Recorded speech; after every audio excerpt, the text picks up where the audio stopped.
Of all the things that you should know within Starfield, the most important thing to know is going to be inventory management. If you understand how inventory management works within Starfield, you will have a lot easier time. You'll spend a lot less time in the menus themselves, or you'll be more free to pick up what you want, and you won't be as restricted. Now, it is a lot more complex system than it was in past Bethesda games, but I think it has its own advantages. Even though it's more complex, I spend a lot less time managing my inventory within Starfield than I have in past Bethesda titles like Fallout 4 or Skyrim.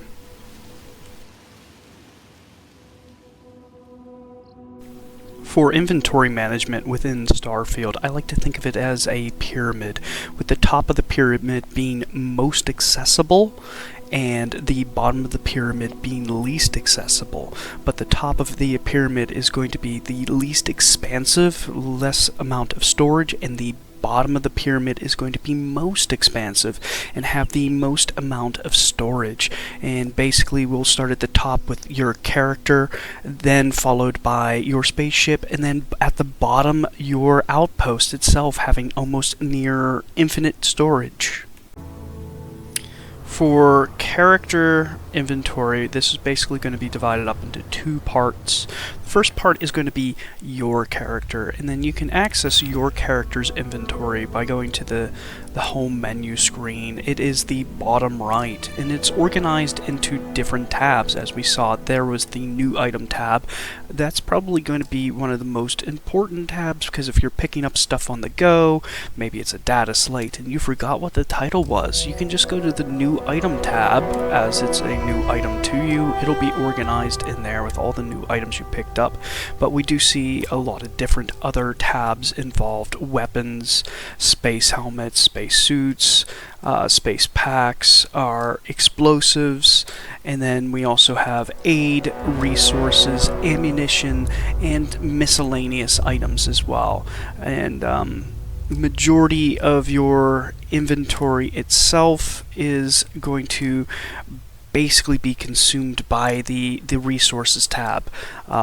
That's going to be the primary thing that you're going to be picking up, because it's mainly used for craftables of any type and kind, and it's going to be probably the most important thing you pick up, because money's going to be easy to come by in this game. It's not difficult to get money.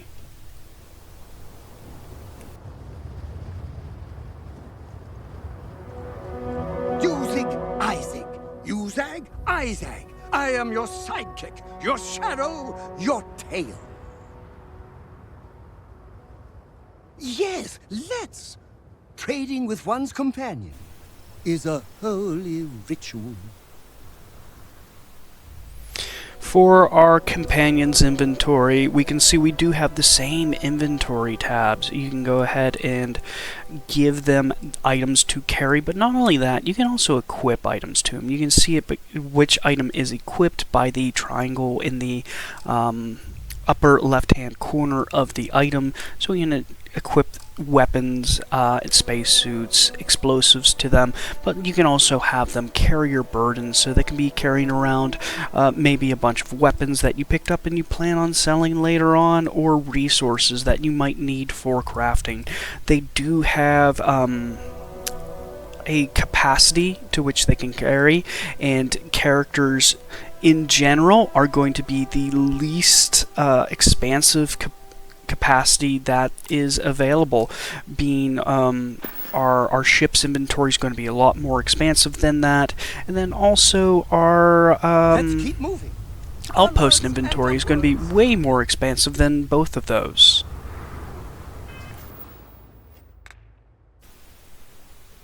As far as what can impact your carrying capacity, different perks within items can impact your carrying capacity. Also, the skills you pick, the weightlifting skill does increase your carrying capacity as well, and then there are magazines that can also impact your carrying capacity, and these can also make your carrying capacity basically double in size from the start of the game towards the end of the game, and it makes it so you can adventure out and explore a lot more without having to stop and dump your inventory constantly. And this brings us to our next topic, your ship's inventory, which is accessible from the start menu on the bottom left hand side, and then pressing X will open up the inventory itself. It's the same exact tabs that we'll find within the player's inventory, and then you can go ahead and access your ship's inventory from up to 250 meters away, but you can also access your player's inventory from the ship's inventory by hitting the left bumper, and this will allow you to go ahead and drop items from the player into the ship's inventory. Now, I will advise you, when you do have a tab open, you can hit the right bumper button to dump the entire tab into your ship. This can be extremely useful, especially when you're out gathering resources. You can dump the whole entire resources tab directly into your ship when your player's inventory does top off, and this is going to be kind of important to make it quick and easy to do.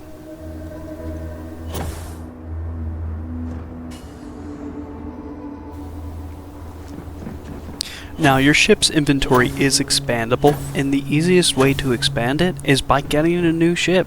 You can do this by buying a ship or stealing a ship.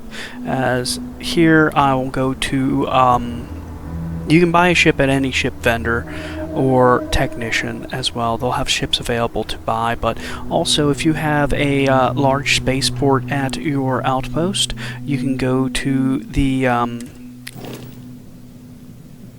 ship station there, and then you can go ahead and select and browse and see what kind of ships are available for purchase from there itself. So we can see a wide range of ships. This is going to actually be the more expensive option when considering expanding your ship's inventory. Purchasing a new ship is positively going to be the most expensive option. The least expensive is going to be stealing a ship, with a moderately expensive option being upgrading it within the shipbuilder. It really doesn't matter what... That was a good talk. It'll be hard to...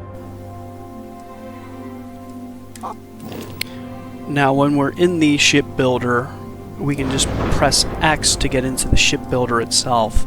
And for this, what you're going to want to do is select a blank area to build the part you want. We're going to go over to the tab using the right and left bumper to find the tab that is specifically for cargo, and then we can have a plethora of different options to build additional cargo. A little side note here, if you build shielded cargo, that will allow you to sneak contraband into large major cities. Please bear in mind that if you have more contraband than you have shielded cargo, that additional contraband will not be shielded. So please be cognizant of how much shielded cargo you do have on your ship and how much contraband is on your ship, or you can easily go over the top with it. And as far as like modifying your ship to add additional cargo, myself, I don't like to get too crazy in my ship designs, so typically what I'll do is I will go ahead and build some kind of storage device, and then I will usually place it on the ship by removing a structural piece and trying to keep the same aesthetic that the ship had prior, without moving too much stuff around. But after I go ahead and do place this item, we're going to see that there is a little bit of a drawback that you're going to have when you place additional cargo.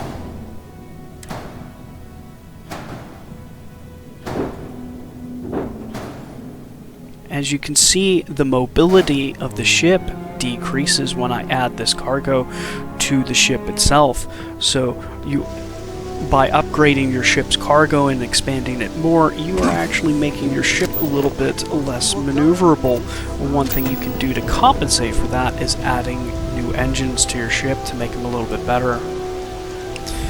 For your outpost storage, this is going to be completely up to you to build. As you can see on my screen here, you got a little bit of what resources are going to be necessary to build the different storage containers. And the different storage containers are as such. We have the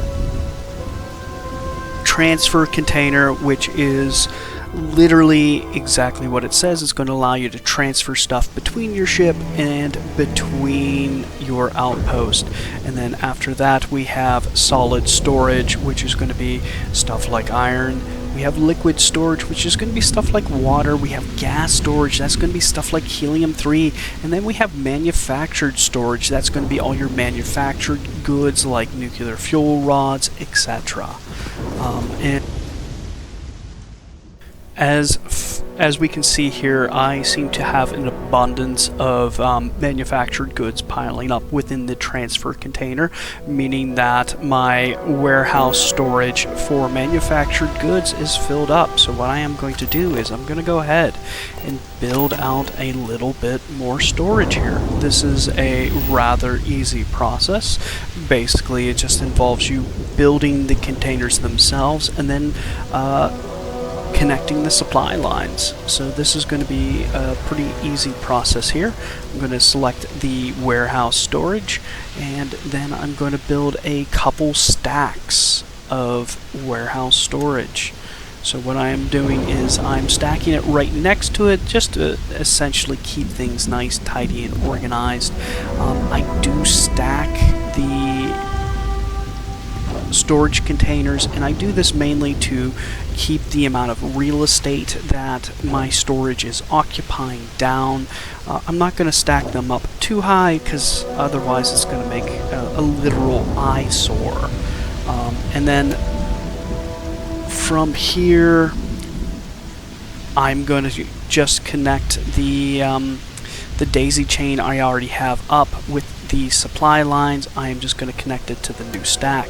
And what I'm going to do is I always start at the top and I work my way down. And why do I do this? If I do need to get stuff out of these containers for one reason or another, I don't have to, go reaching up to the top container. If I have really high stacks, I can just pull stuff from the bottom and it'll naturally come down because of the supply lines themselves. So what I always like to do is I like to, when I do that daisy chain, I connect to the top of the storage container and I work all the way down to the bottom. So at the very bottom is the end of the daisy chain.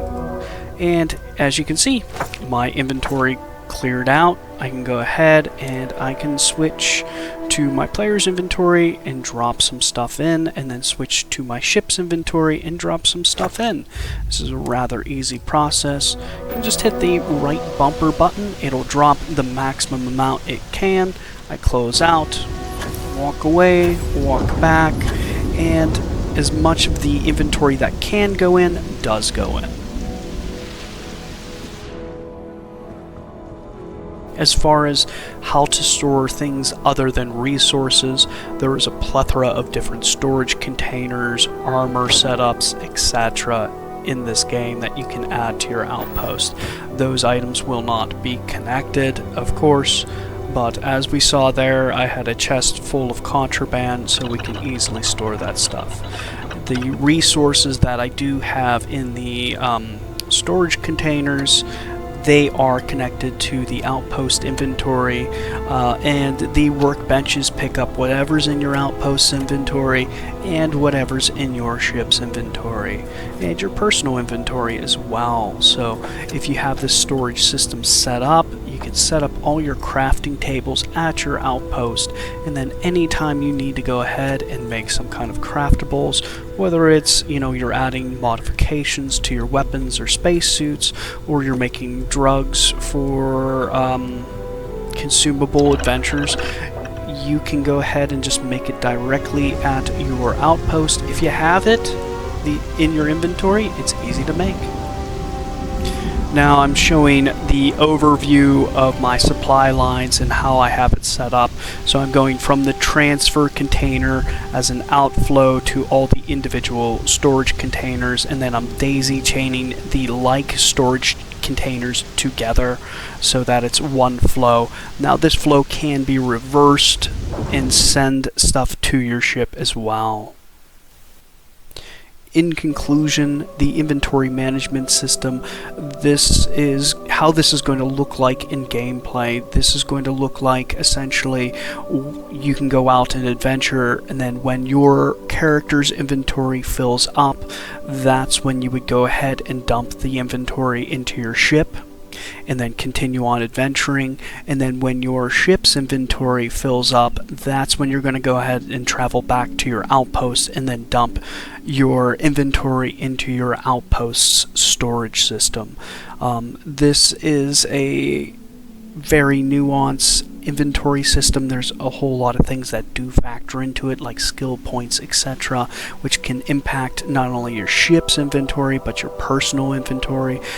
There's also going to be other factors like the build capacity as an outpost. Like if you're building a lot of other stuff, you will not necessarily have a ton of room to build storage. But that being said, you can always build a second outpost. So you could have one outpost that is designated for storage and storing whatever goods you need. And then with this system, you can have all your crafting tables at the outpost itself, and then anytime you're there, you'll be able to access any materials that are located in your outpost's inventory, your ship's inventory, or your personal inventory. This is going to make gameplay a lot easier. You're going to have to do a lot less shopping around for resources to make craftables, because if you do manage your inventory appropriately while you're in any kind of points of interest, you should have the capacity to loot basically any resources you want, in taking, expensive items that are ready for sale as well. If you're still watching at this point in time, go ahead and give me a like and subscribe. I kept you entertained for 15 minutes or so, and probably gave you a little bit of useful information. So, and I really do appreciate it, and it does motivate me to actually make some more content. So other than that, please enjoy your day and have a fun time in Starfield.